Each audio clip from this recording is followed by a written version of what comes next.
Nyakoro ngwajwang dakika ena apaga bich tok sa achiel mar okinyi machiegni tok marwa okinyi makawuono chenro mano mar RuuPiny matayi nyinga Sharon Ong'aw. Okinyi makawuono nyakoro ngwajwang posters nwaseke mbui magwa chakre odiochieng' manyoro manyiso ni kanise neno posters makamago ing'e thor wach modwaro lose kok ing'eyo. Okinyi makawuono chenro magwa wamulo rowere chenro mar RuuPiny kanyakla kod mano mar mbaka oromo. E chenro mar RuuPiny penjo mapenjo en ni ang'o ma rowere ma pacho ka dwaro.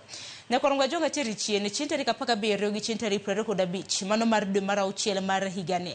Nwaneno ng'anyo manotimore e pacho ka to ng'anyo go duto te nyakoro ngwajwang nwaneno kanyo ka rowere mopogore opogore nochiel koda magina mabende onegi. Kopogore gi manyakoro ngwajwang bende kitimo rapar mano mar ng'anyo mar tipo manotimore higa mokalo.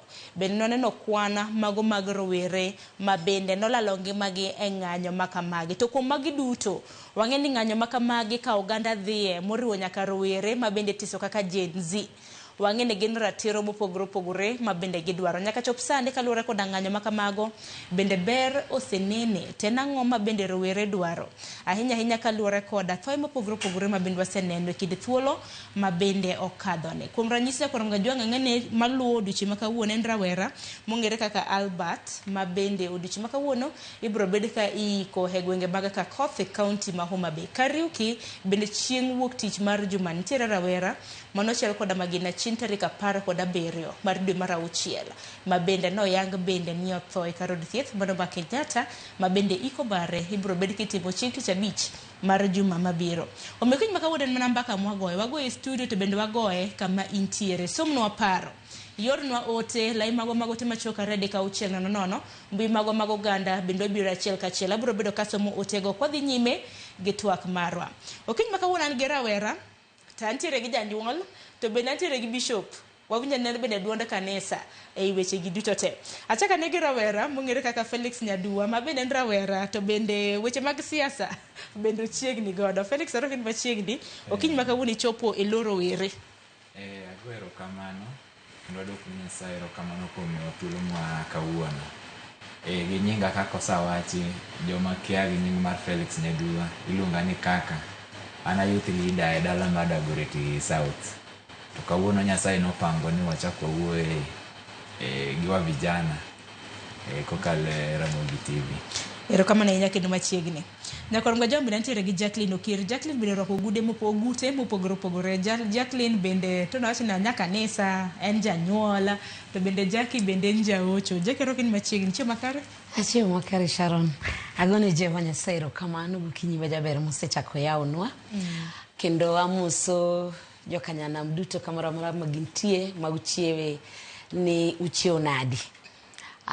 Jogo makia an Jackie Okiri kaka uwinjono aja nyuola aja hocho aja tich Nyasaye moloyo duto kawuono wabiro ka mondo watwake mbaka maluwore gi gigo matimore ngima nyithindwa. Kawuono adwa wuoye lo nyithindwa kaka janyuol. Erokamano ahinya. Bende duond kanisa biro bedo kwa winjo godo bishop mano mong'ere kaka Argwings Yoto achiel kachiel kintiere studio marwa e county ma Kisumu. Bishop en Bishop Argwings en bishop mano mar kanisa mong'ere kaka Holy Trinity Church in Africa mano diocese mano ma Masago Central e county ma Kisumu.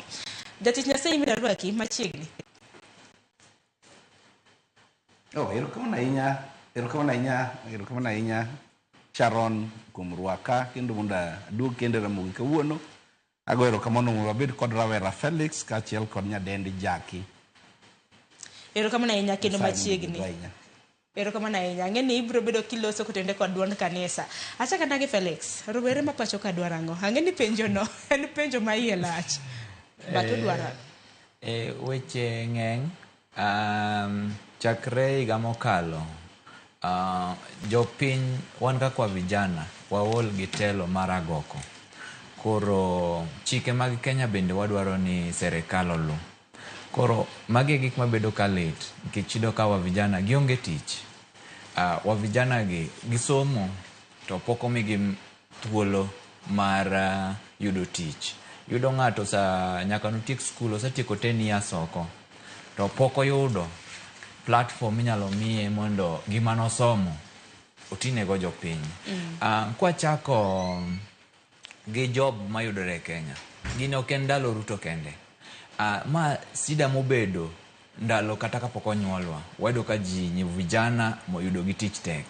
To sani bende gima changamoto maduong' sana kwa vijana iyudo ka tije te ing'iewo. To wa vijana onge jonyuol sani man gi pesa manyalo golo 1,500 ng'iewo ne nyathine tich. Sana recruitments mag police gi obed KDF obed prison iyudo ka tich ing'iewo.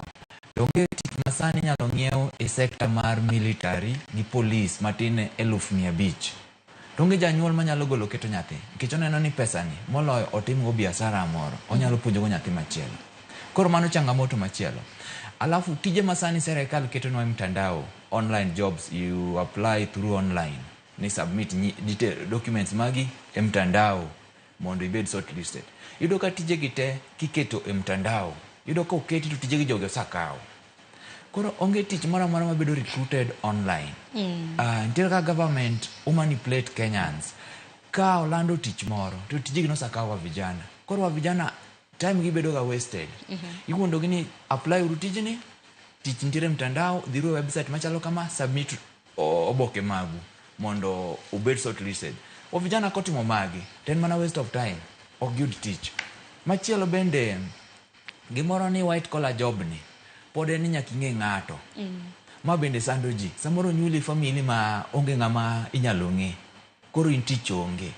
Koro wasa dino ne vijana ma high potentials man gi capability manyalo deliver ne jopiny ok nyal yudo tich.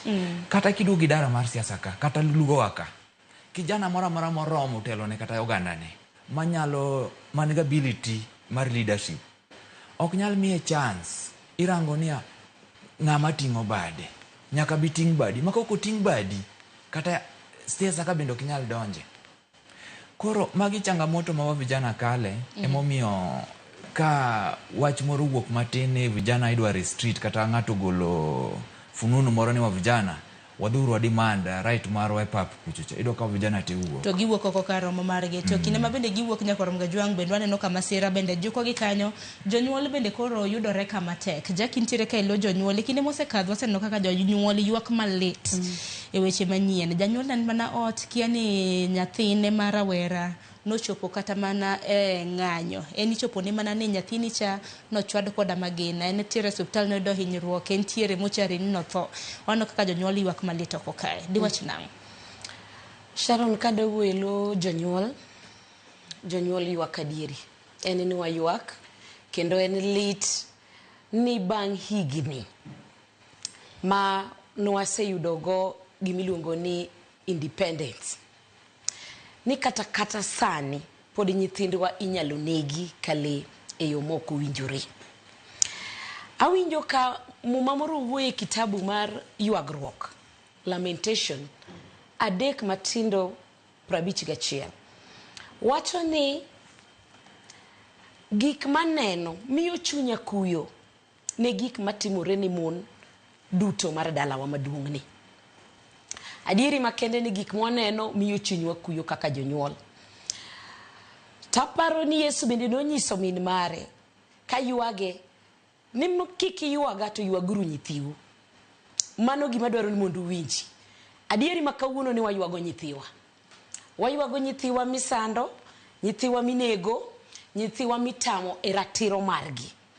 To ji okoseng'eyo ni nyithindogi dwaro ang'o. Nyithindogi dwaro mana joma chiko negi itgi. To chiko itni osebedo matek. At the same time, nitie jok mosekao advantage mar nyithindwa. Nyithindo ywak nikech kech ma nyithindo nigo. Mokwongo. Majority of nyithindo graduate every single year. Nyithindo graduate to tije onge. Nyithindo nobedo promised gi government. Gik mano promised gi okosetimnegi. Koro nyithindo inyore. Tadieri makende maji nyaka kuong yiego mokwongo. Ni the number of youths ma Kenya mabedo koro jobless ng'eny maingo umati kata mar ng'ata e Kenya ka. To mano kungi odhi yudo the Red Coast kata Egypt kata South Africa kuonde ma useneno ka nyithindo ma youths ma jobless bedo mang'eny definitely bedo ga gi koka inagi. To nyithindo konego negi, nyithindo konego tamera tichgi. Kata mana demonstration constitution wa oyie mano. Kawatime in a manner way, there's nothing wrong with that at all. Koro gimomi nego nyithindwa pok wang'eyo kaka wan jonyuol abiro ka an elo jonyuol. Nadwa ni nyithindo mondo chiknegi itgi. Joma nie telo government kindly chikuru itu mondo winjane gima nyithindo dwaro. Weuru nego nyithindo kale. Nek, it's not a solution. Makogi, it's not a solution. Nyaka chieng nubed piny mubi e gimiluongo ni dialogue. It's when kwe bro bete. Jehova Nyasaye wachone weyonu kwe mara. E John 14:27. To kwe bro bedo kuma kwe nitie. Kama kwe onge kwe ok nyal bedo. To kwe biro through wuoyo gi loso gi chopo kamoro. Omiyo akwayo government ni janyuol makende. It's so unfortunate ni kawuono waiko rawera ma nyathi min achiel gi wuon achiel kawang motho. To kawuono iike. Ok nikech okwelo, ok nikech oneko, en gima lit ahinya ne janyuol. Next week wa plan iko moko. Remo sichwir moromo oseromo. Awacho no romo lo jonyuol remo oromo. Mosepukore pinywa mar Kenya. We have to come up with a solution. Let us talk and come to agreement. Find a solution for this. Kama na inya to bende kaka janyuol bedi bro bedo kinyisa ni solution kata mana solution nyalo bedango ne piny owacho mapacho ka hinya kaluore koda dwaro mabende rowere osebedo ka nitiere godo e pacho kanya. Koro ngajwang yina mar muno miarwa ka Bishop kintiere county ma Kisumu don kanise bende kinde ka kinde bende samoro osebedo karabda kiseyo ne gisebedo ka giling e weche mamoko kata kamano tinende nwanno ka kanise mopogore bende no wuok oko ka bende giseyo weche mosebedo ka timore e pacho ka. Karwake Twak Bishop mane madimede.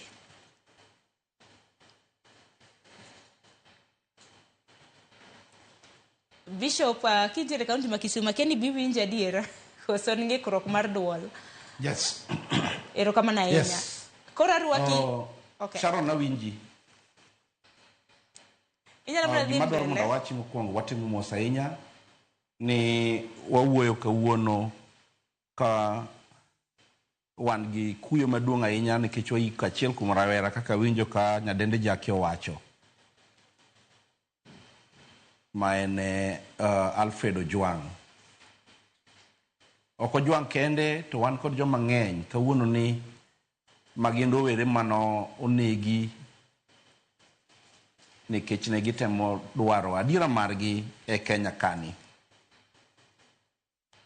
Bang' chiwo mos mara Sharon adwaro mondo awachi ni adwaro loko penjo mari mondo wapenji ni ang'o ma rowere ok dwar. Nikech kwa wacho ni ang'o ma gidwaro to samoro waparo ni gidwaro these things for their selfish interest. But ang'o ma rowere ok dwar. Sharon adwaro mondo awachi ni rowere mwawuoyo kuomgi mwawacho ni iluongo ni Gen Z gi gin nyithindo manonyuol between 1997 kaachiel kod 2012. And nyithindo gi gin nyithindo mosedongo ka gidongo very fast kendo gin digital driven. Engima giduto gima duong' ahinya ma ok gidwar en gima waluongo ni hypocrisy. And hypocrisy ni wasedak ge piny ka wachako e utewa, ka wan ge kanise kuonde ma wantie, ka wan ge loch mar piny. To nyithindo gi nenowa ka this hypocrisy is there and is really increasing. Yesu Kristo wachonwa e kitabu mar Mathayo 23:27. Abiro some gi dhok Kisungu to Sharon biro loko gi dholuo ni woe to you teachers of law and Pharisees, you hypocrites who are like whitewashed tomb. My state ma wantie Sharon ka wuono ma wantiere ni. And nyithindo gi osetemo mondo migi umwa every time to we keep on practicing hypocrisy. Wan joma wuondore. Wan jonyuol wa wuondore, kanisa wuondore, serikal wuondore. Kawadongo all along wawinjo kosiki wacho ni nyithindo gin jotelo makiny. Kendo the word jotelo makiny mwawinjo kinde ka kinde wacho ni nyithindo un jotelo makiny, nyithindo un jotelo makiny. Kadwaro mondo awachi ni kanisa pokoling, kanisa osebedo kawuoyo. And sama kanisa wuoyo kod duol maduong' ka kinde giwacho ni nyaka diera bedi. Sharon na wacho ni ananwayo kawuono be. Ni seche mang'eny wakaw the other side of a group makamoro are sleeping with the government of the day, to waweyo jogo ma are out mawuok oko mondo kedi kendo wacha diera ne piny. And mane momiyo wawacho ni number one, these children do not want hypocrisy. And hypocrisy mosebede piny ka oseromo. And I'm telling the government, I'm telling the church, I'm telling the family that if they are not careful, they are not going to escape this time round. We are not going to escape. Nyithindogi are tired with hypocrisy. That is my opening remark.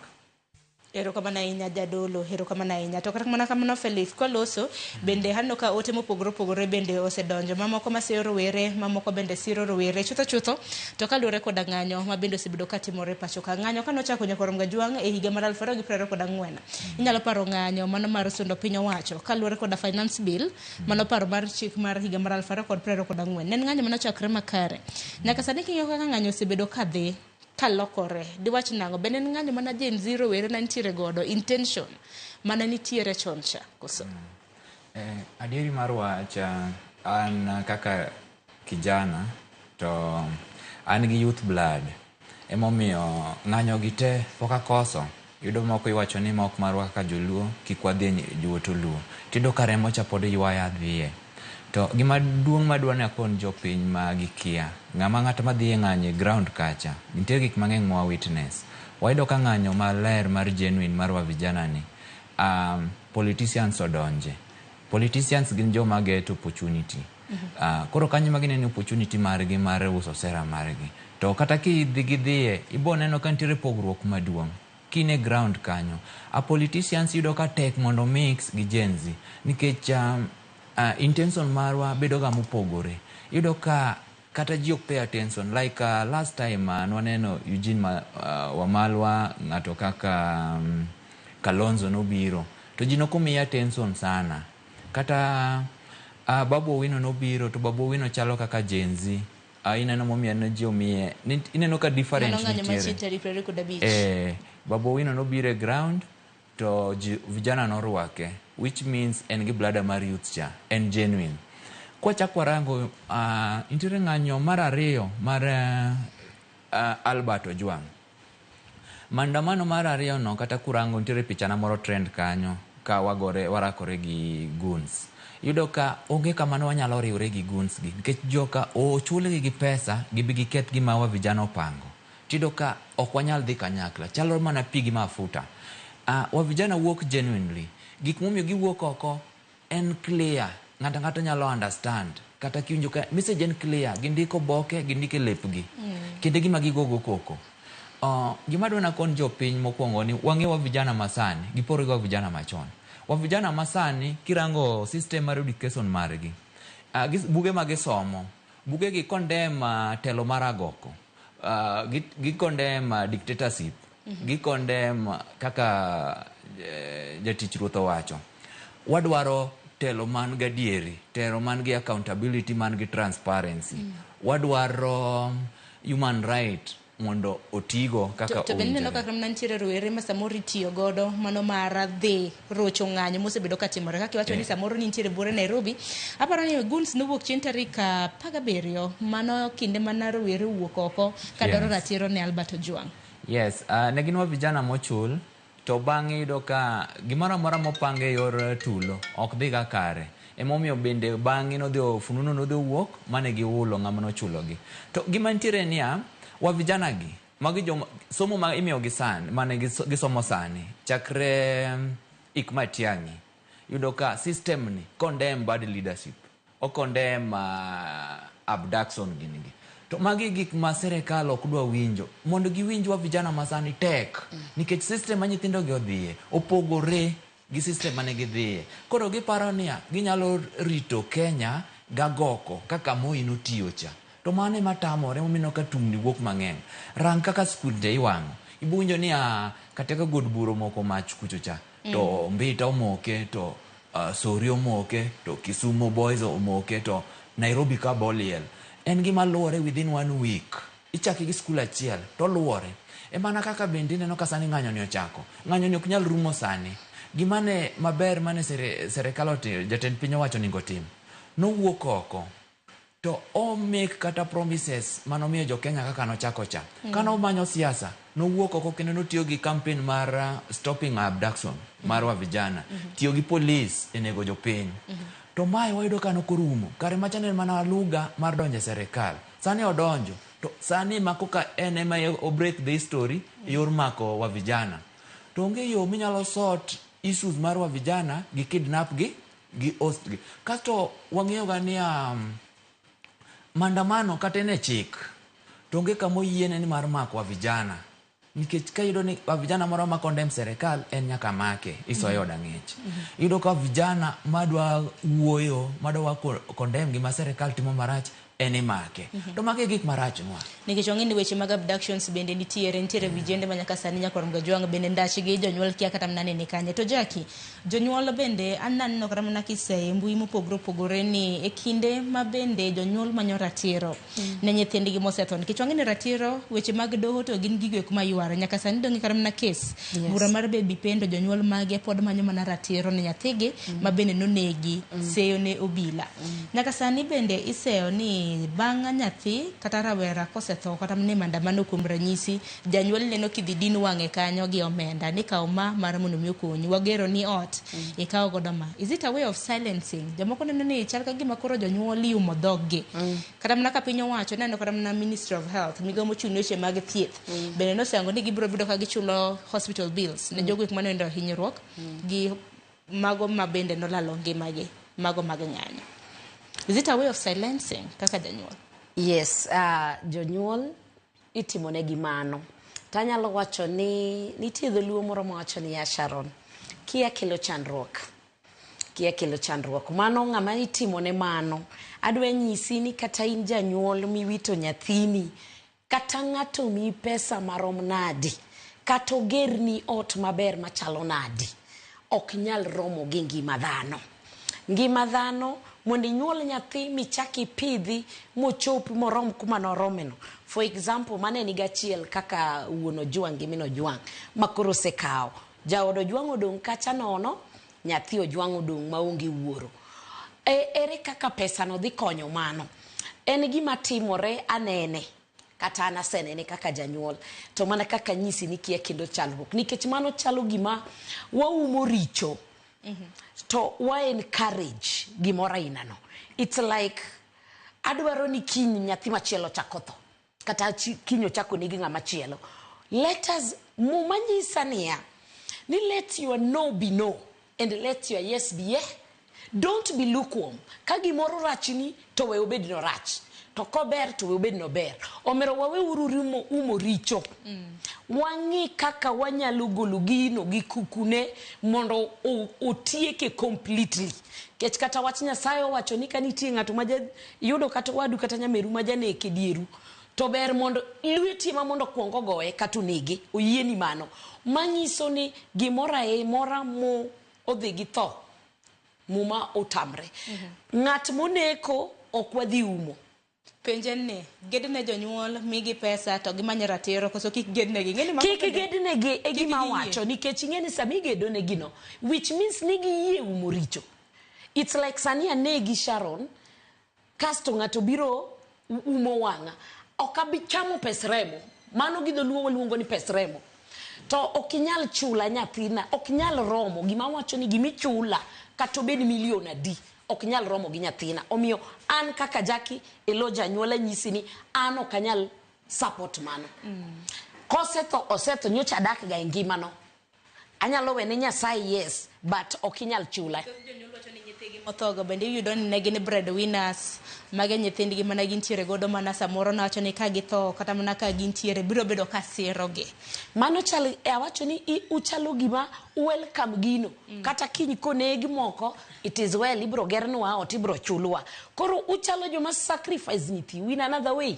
Okanyal yie ng'amo ocha opuko rembe nyathina achiemgo sana chiel mane gima atemo wacho ng'ama nego nyathina okachiemgo okinyal nego nyathina tibiri gero na ot okinyal nego nyathina tikelo na pesa mano gima janyuolo mora mora learn to say no and let your no be no with capital letters no and yes be yes. Koro kirwako mano to we wuondori ni ywak nikech malit tange ni lit ne wuongo but oknyal yie ni seche mosetimnu gimoro adwa nyiso una seneno jok mosenege pinywa mar Kenya ka to moloyo kata Western kae ka seneno jok mosenig mang'eyo tidhi umo wang'u gi tich moro kata gi otno kata pesa moro to within a period of time to pesa no rumo kata odino wawach ni koro geri ni ot to onge gimi chame odno gino konyi gang'o omiyo waweduru jok manyalo wacho gimoriere tir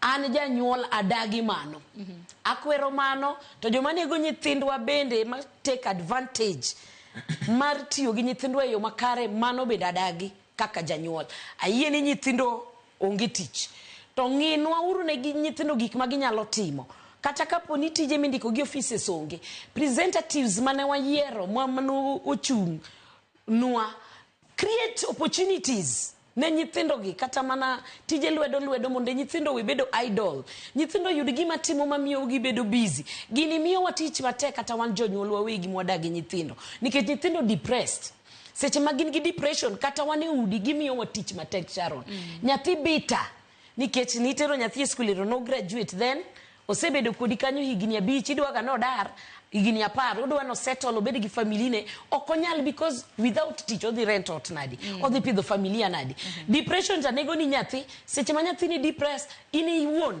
kaka janyuol mzigo no mari omiyo government must come up with something manyaka koro geng'e ni rowere gi idwa kony nadi mondo yud gimoro makipo gi busy manyalo gologie e idleness mamiyo gigo koko mamiyo gitimo chikne nyithindo chikuru itu ne nyithindo gima nyithindo dwaro luongi nyithindo mondo jiwo ero kama ahinya ang'ina da winjo duond biso kata mana minyalo medo mapiyo piyo medo matin anitere wach moro ka madonwa wagole paro serikal ok nyal ndiko vijana te to en mstari mambele mwanyalo kwayo kaka from the MCA wabunge duto te kagi promise jopiny gimiye jopiny hope moro mamiyo vijana hopes vijana ginigi trauma nikech ging'eni tich ok inyalo yudo to koro gidwaro mana mailekeo sikwane sani kata kwago piny wago chongo piny walem ne wa vijana bende nikech sani wa vijana odonje dawa kulevya sana koro umiyo ka wa vijana onge gima giluoro mumiyo kata kineno kaka girakore gi ubila e maandamano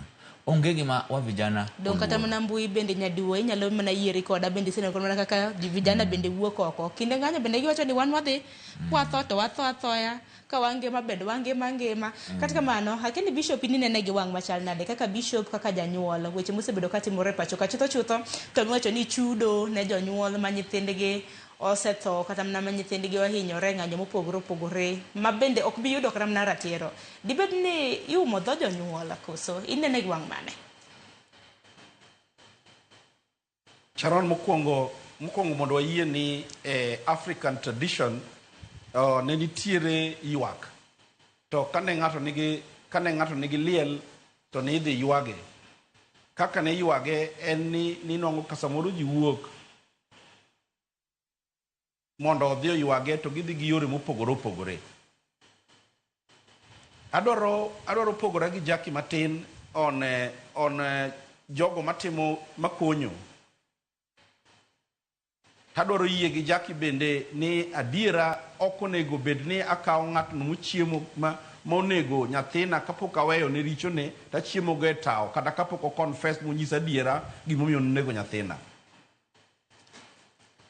bato kikwa kaw gigi duto ni ka wuok mondo abi akony ng'ato to waduto tekoro wan joma notimo richo no nitie joma notimo richo to nitie jomoko mabe mana jogweng' makamoro ywago gimotimore dala kodhi e dala no to nongo ka dala no onge ot onon ka dala nonge gimoro amora nyathi ng'at achiel monegi omiyo koro chuno ni nyaka gibi mondo gikony. And adwa kawo ranyisi kaka mar min Ojwang gi Wuon Ojwang.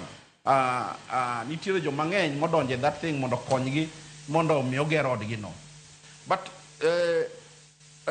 adwaro mondo awach ni yande Sharon,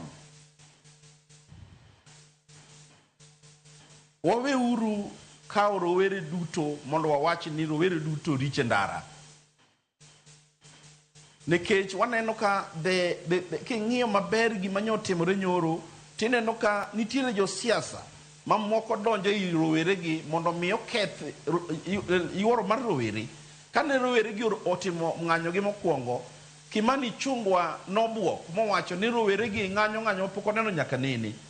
To kane ji ochako jo siasa osedonjo igi mondo chak ketho gik ma gitimo kendo otim gigi ma traditional, ma dwaro mondo anyisi ni mano en another thing ma rowere ok dwar. Rowere ok dwar gimiluongo ni meaningless traditions. Ni kinde kaka watimo gik moko chon e kaka watim kawuono. Nyocha waneno ka rowere ng'anye ndara to gin gi pichni gi. Omiyo ana dwaro mondo awachi this morning ni number one, rowere ma ng'anyo gi te gin nyithindwa. And ka gin nyithindwa mwasetero skunde mosomo mong'eyo gik monego tim. Adwaro wacho ne Felix ni it is true ni ok nyal ndik rowere te, but wadwa neno accountable, wadwa neno yo moriere tir mindiko go ji tich. Sama wawuoyo kawuono ni nitiere gimiluongo ni Public Service Commission nyo lando tije. Ka gisetieko lando tich, wadwa ng'eyo ni ji adi mondike tijegi, to gia kanye, to gin jomage. Ok waneno situation ma inwang'o ka region moro ndik ji 800 to region moro onge kata mondik ji achiel.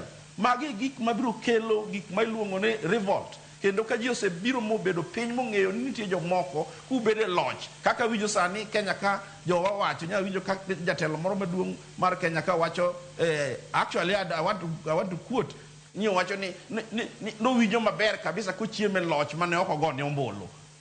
You know, those careless talks ema kawadhi go mbele to dhi ketho Kenya ka. Because awacho ne joluo ni kata mana joluo wa makoro kawuono wuoyo station margi ni. It's like we one day you have slept with the government. One endo gi serikal puro kendo kada gik moko time maricho to ok wadwaro wuoyo koro nikech wane serikal. Omiyo ka gik moko richo nyaka wach gima rach. This government nikod some things ma have not done very well. This government emano singore ne mine ni Mama Mboga. Up to today we are still seeing Mama Mboga kanitiere on the street. This government emano singore ni ngat miluongo ni border. Nyaka kawuono waneno those borders in the street. Tadwaro nyisi Sharon ni as the agencies are coming in, the borders are there and the Mama Mbogas are there. There is a bad thing makamono nyalo biro timore piny kani because of lack of accountability and poor leadership. Majo wite wagi jotendwa gi ko biro to giwuok to gitingo ji ni gidhige lori to ka gisedhi to gin kodo they enjoy themselves to giweyo ji ka sandore nyaka kawuono. Omiyo enough is enough. The government kamanitiere nyaka ng'eni it will come to the agency magidwar agency. There is a word magitiyo go ni agency is headless, agency is legless. How do you expect a headless and a legless person on the street? We are calling on them. We need dialogue with these children because they will not kill them all. They will make sure another generation will come up, and I'm telling you, they are going to do bad things than Magitemogi if the government fails to call them for a dialogue. And the dialogue mwadwaro selected people. Maka kinyu lung church leaders, lungo church leaders ma psychophants, ma the government state house. We need people who can tell the government the truth that these are our children and enough is enough. They cannot keep on killing them and they don't employ them. And again, Sharon, today, nyithindo are educated. Nyithindo can work even in their closet. And they know everything. Government. All the people who are employed today, even their fathers and their communities. Why the budget manual loss in all the faults. Budget theft. The one more. And they're just quiet, they're not talking. So the government has not done enough And not only this government, even successive governments have not done enough to our children. And therefore, they must rise up to the occasion. Mondogi are also part of this nation. Tokage Tamore, these children will mobilize themselves, and the next election you are going to see a different kind of election. They're not going to boycott election. They are going to elect the leaders Magedwaro. The majority of these leaders will go home. Ero kama na inya tini kini mondo sokram ne wach mag Gen Z ben wange nintiere generation machielo nyokorom ga jwang jana alpha mago nyithindo man nyuol kinda thuolo mar higa mar 2020 nyaka sani manyiso ni Gen Alpha maduong sani hike na 15 mochegni chopo rawera ko chopa 18 ten beden rawera asema namoko kuom ote mai oro nyakorom ga jwang nikitano ka sabe de mapia alafu Jackie Felix ginya kanyakla kod bishop biro bedo kudwoko mokum penjo mabene jopiny penjo ntiere ote kamar Jackie Nyarmudi iwacho ni kamagi etimba future jonyuol to ipite nyithindegi they must give room for dialogue too gibo wengo nyaka karango awinjo ka ne giwacho ni they are leaderless tribeless yet they want change. How can change be brought if they can't listen? Yes, abductions and police brutalities are uncalled for, but dialogue must be called. Kakoren wengo left, right, and center. Will that bring change? Oyo, nyithindwa gi DCPD. Ote machielo, habro sama mar Bobo Weinulo, hiwachino ya urekanyo, anigi mawuoro Sharon.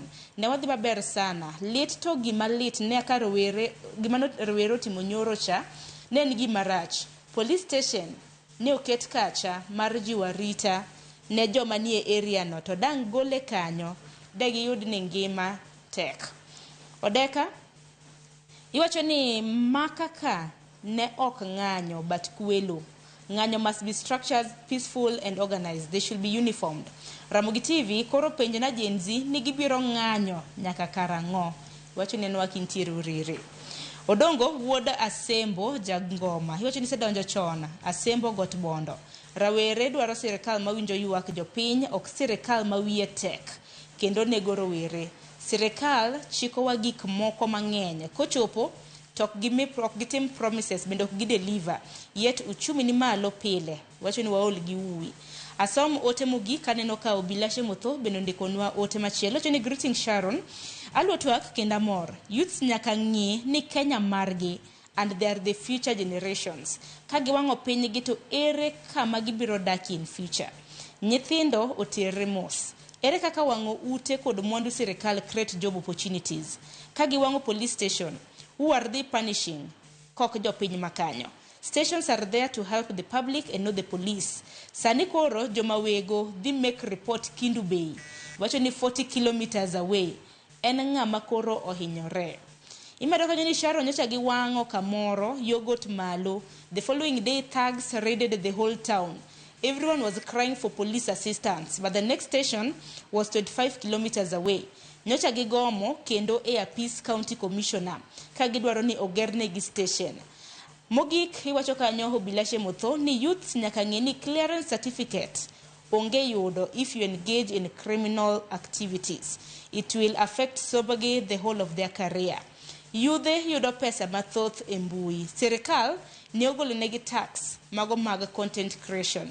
Sirikal osebedo bende ka manyo negi tije oko. Jopuonj osendik mathoth, obila, prison gi jeshi nyocha ne ondik chien ka. Sani bende obila ne wacho ni dhi kawo yudhe 1000. Kara enang'o ma sirikal owinjore otim kendo. Iwacho ni this dirty politics must stop. Nyaduwa de wachnam. An gi weche machiek magombo kono jothurwa. Waweuru mix gini gi siasa. Kana chakuwe na wacho niya, buge ma wa vijana gi osomo. Gin ma condemn leadership marach. Kirango solution ok ni jibro banda mano nyaka chieng. Solution bo yudore. To onge lugha ma serikal nyalo winjo kopogore gi mandamano. Wasaneno monda serikal otim solution. Mandamano edhulumo winjo. To jopiny gima dwa kwa uno mondo winji. Wa vijana gima wa vijana dwaro onge ng'ama elewa unu. Okunyal elewa gini. Jogi kaka gibedo mold up. Sisi buge mwasomo machalo kama mstrike mayor kisomo bugni in details. Power belong to people. To telo marach nyako chop gi gikone. Koro chalo ni en saa musa chopo mar telo marach. Kata koko bichopo gi Ruto jatel mabobiro machielo. To ng'euru ni kama Kenya wae, Kenya kirango joma chalo Dedan Kimathi gini tombo ya gini. Kade giwe thonwa, dono onge freedoms mwa enjoy sanigi. Koro weuru wa vijana ogore une piny. Waweuru support serikal kwa miyo wenge wate. Wayauru ang'wa mora achiel. To diwach na kotende kod tesende mag obila mabende kore wang'. Noneno kinango opoduche manyoro bende nwano ka tesende obila mama wigo bende no wang'. Impact mantiere e mandamano matimore sani en gi pek. Luore kata ido ka sana rembo juang' wanyalo wacho ni opek. Olit. Kinanene nyathi achiel kende. To pogore, lakini maro juang' ni bedo malit sane makelo mirimano. To gima koro ketonwa bedo waka waxons machalo kamano, nikech police station ka, jogi jomo wakao ni safe makine lwete, tibedo safe. To ka joge makao ngimani, tuwa neno ni akare police station ni is very useless. Kaso kwa neno kaka process maro juang' timo luo justice maro juang' ni okao process kaka miriambo bedo mang'enge iye. Waido weche ma jatendisi ya kuchung' wacho gin weche ok make sense. Emomi wawacho ni police bende tugo kodwa. Koro police gi gine joma ulokora sa weapon mar nego new generation madongo sani gi. Koro momiyo sani usiano marwa gi police ok ni kare. Koro jopiny weuru neno marach. Police musa beda dui marwa. Constitution oyienwa mar mandamano. Tido ka police gi goyowa kendo giwa gi tear gas. To court order no sachunia kwa mandamano. Okonigo giba tear gas kwa peaceful. Yudo ka ngi moting'e iwa. To gibayo tear gas iwa. Kineno ka gimakowa, girodhowa. To okoyienegi. Oterie court koyud ka ijama kosa. Otwei. Ang'wa mono gimako jiyo makare to bende. Ka atimo makosa. To gin gi warrant. Gibi peaceful. Gibi maka. Kamu yoko maka to budi nega isel. Kore mwacho ni police stations gi okonywa gi negowa. To bende mohe oji prario bendo se nege tesendo bila mano kaluore kod nonro chakra higa mar 2000 kod 13. Nyakoro ngajok bende no ka Thomas Nduku nyisani Sharon, which book is this that speaks more than betrayal in the city? Sasa mo betrayal in the city. Yeah. Jackie Okiri inakeni nene nade nikitsani bende seyo iwacho ni seyo gweno tiseyo gwang'. Rowere mabende koro wango tesendo bila neno gima notimore duchi manyoro he county ma Homa Bay gimoko kuom ote ma jopiny oro dwoko mane madibedgo. Mano to kanyal support youths matimo mano to timo marach nikech koro gin ok ging'i kata ber gimoro. Ng'anyo ok rach, lakini king'anyo king'eyo gimomiyo ing'anyo to ng'anyo bedo maber. To king'anyo stupidly, mano koro en ng'anyo stupidly. But kadwa chayo rowere te Sharon, gima also daher mondo ji ong'e ni nitiere jok ma sewacho, ni nitiere jok mose take advantage mar ng'anyo ni. Nitie joma owuok rowere mowuoka ng'anyo ne ratiro mar Kenya. To eiye kanyo nitiere jotelo moko mose take advantage mokaw goons moriwo kod joma ng'anyo. Koro seche ma gini otimore tiwacho ni ng'anyo nokelo ma. To gima ji ok ne ni nitie jok moko. For example, nyocho neno gima nyocho timore ka last time. OTC kaendi. Maka ok ne gin rowere mang'anyo. Ma ne ng'anyo godiochieng'. Joma koro duogo timo gini time gotieno. Manyaka ung'eni eiye ka asewacho kachako wuoyo. Ni for those people ma take advantage of nyithindo. Ni neno nikech nyithindo nigi kech. Kar mondo ing'i kaka inyalo konyo nyathi oyud chiembe mapile, tineno ni mondo ing'iewe gi siling 500 kata 1,000 for a day mondo dhi oketh mwandu mar ng'ato. Ng'ato oseloso higni gi higni. Mago telo ma wadagi. Mago jotelo madhi chuno ni koro nyaka wakwedi. To gima dwa medo kendo ni kata obedo ni nyoche koro jogi oriwore gi telo. How do I put it? Broad-based. Yes. Kaka nyocho does not mean ni koro okunyalo wacho kata ka gimoro kethore. Ka gimoro kethore to you have to speak. Nikech pod en pinywa. Okibibet ni ling tineno ka gimoro kethore kacha ti ling. Talk. You have all the rights to talk, to say gimarachno. Koro nyaka wang'eni ka wawinjuru malong'o. Inyalo yudo ni joma no dhi ketho kata mano wang'o police station cha. Gin kata joma no ng'iew. To mago bende wadagi. Youth mora mong'eyo gima dwaro ma fight for justice. Nyaking'e ber gimoro gi rach gimoro. Omiyo ok wadhi encourage youth mora mora, nyathi mora mora matimo mano wadagi. En mana nuwa wacho ni justice e yo moriere, it's a right thing. It's the best way of speaking. Mane kaka ng'ato nyalo winjo duondwa. Nikech koro nyithindo gi mokwongo nyaka ung'e ni nyithindo gi ose trust us for so many years. Ka ging'eyo ni wan wawuoyo ga, jonyuol wuoyo. Giserito wuoyo wa magineno ka wuoyo wano ok nyuol matunda onge olemo. Koro giwacho ni it's high time for them now to come up also to speak their mind. Omiyo akwayo kendo pod akwayo government kindly, the best way of solving this problem. Shikne nyithindo git, beduru piny, gouru mbaka, biuru e dialogue. Buobo yuda solution.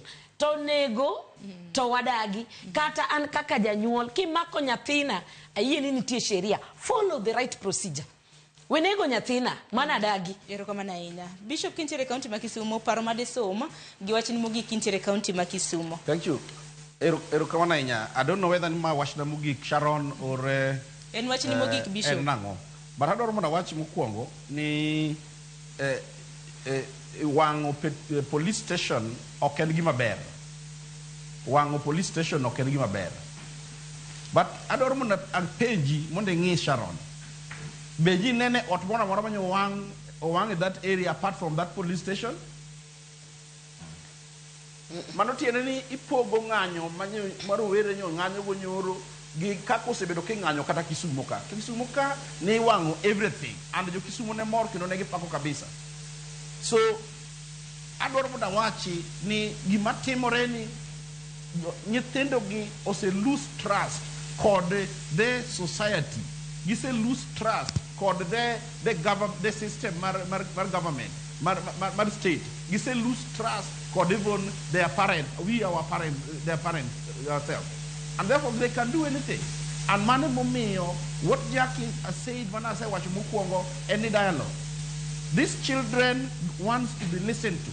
These children dwaro ni mondo mioling gi owinji dwaro gi en ni kanitiere anything marong kawuono wawinjo ni waneno ka cases miyalo mag gima nyoto timore onge lokruok moro amora osetimore.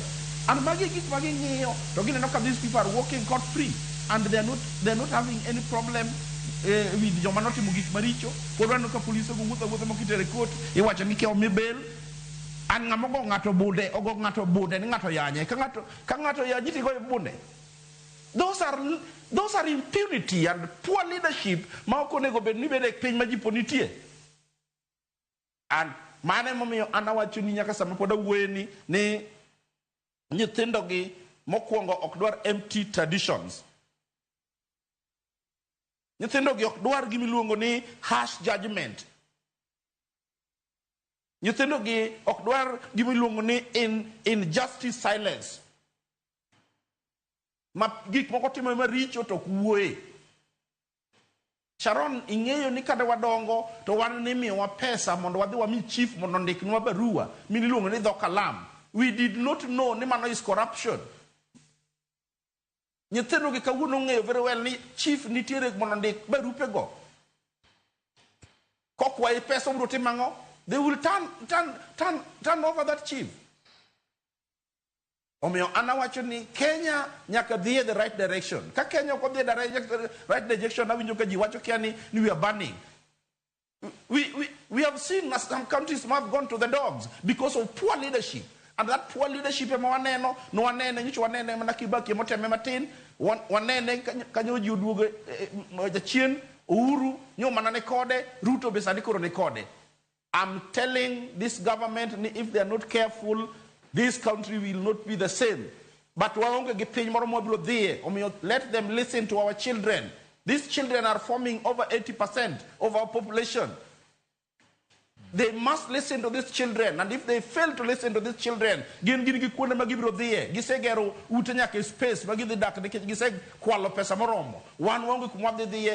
them listen to these children.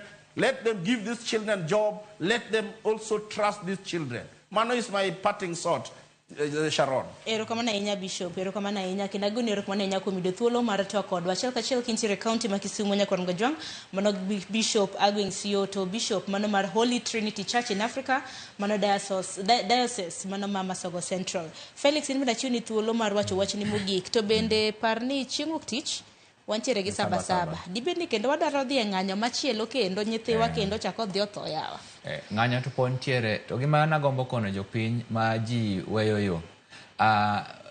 Gima dhi mbele Kenya ka kendo Gen Z gi youth mowuok oko gi gini enan tribal. Onge tribal ka.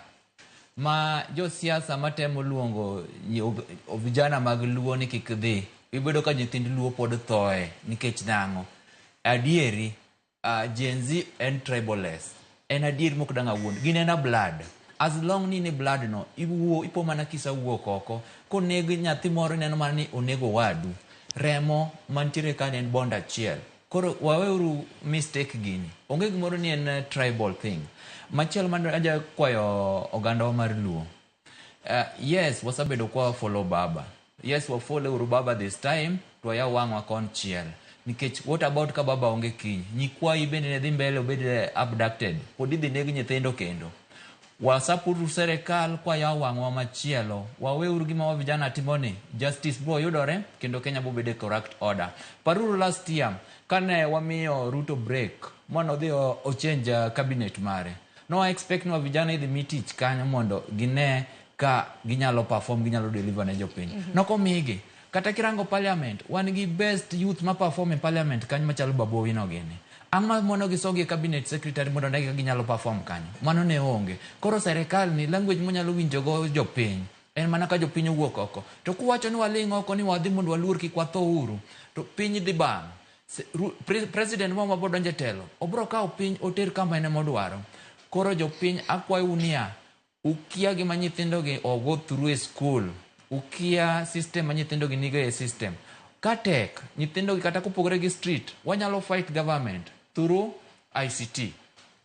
Wanyalo fight government through ICT. Todo ICT neno kata mana ka ng'ane no maki. Ja ICT ng'eni ng'ane rawera mabende no chope nyim doho dichi manyoro.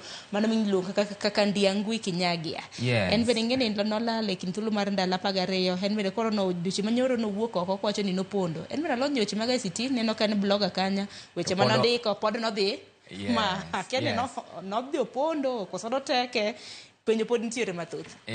Koro gima ntiere niya technology ma wa vijana nigo sani ni malo moingo jogo mo trust mokete lwete kata ka fedha mang'eny okete lwet DCI wa vijana technology margi ni malo emomiendo ka vijana nyalo hack kata system itiyogo e parliament maran program mag parliament pod ginyalo hack simb president yenyewe. Koro wakwayo niya miuru wa vijana thuolo bro keto nu Kenya kama owinjore to kik ubed gi luor ni Kenya bro wang' nikech wan mohero Kenya ni moingo to wan mwaseketo Kenya ochopo kama osechopone.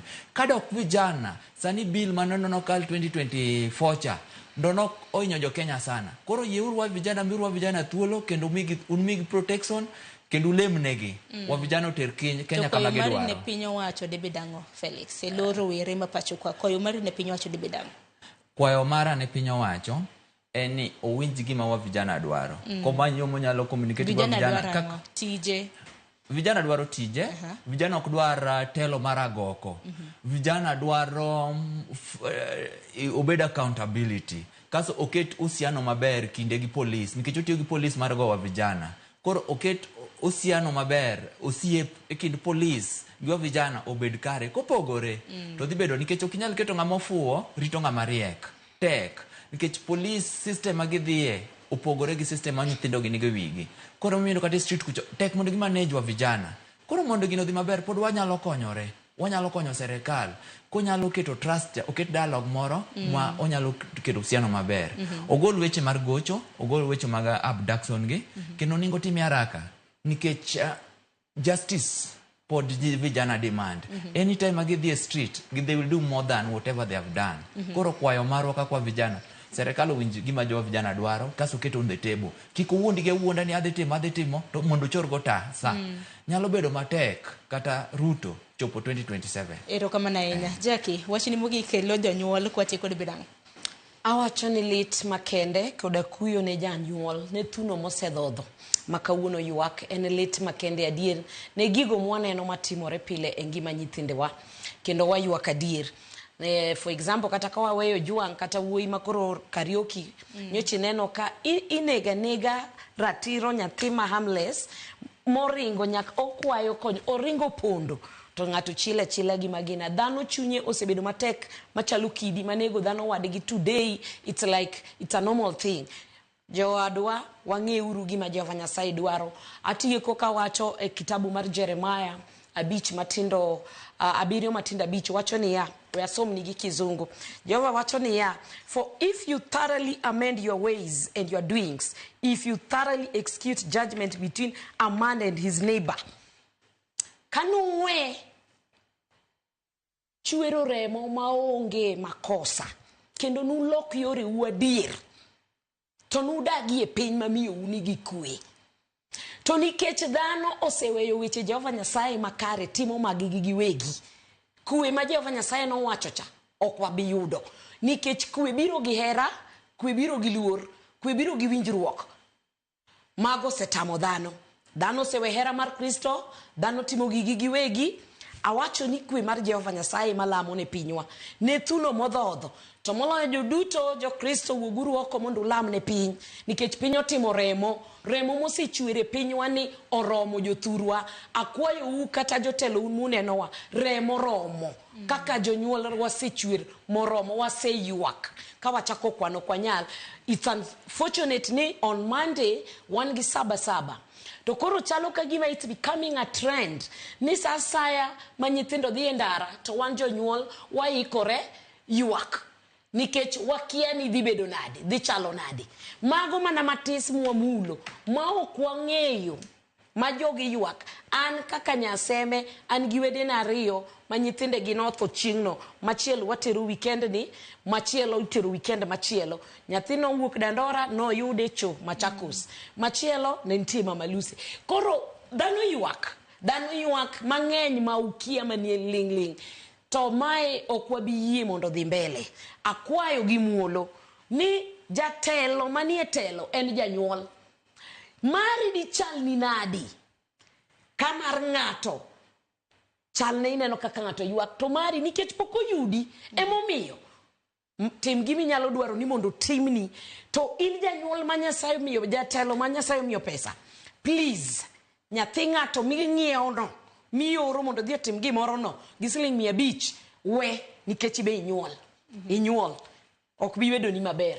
Erokamana inya Jackie. Agoni erokamana inya kuombire Twak Okiny makawuono Jackie Okiri kanyakla kod Felix Nyaduwa kanyakla kod Bishop Manon Garodo e county ba Kisumo Argwings Yoto jakorom gajuang mathoth osesumo.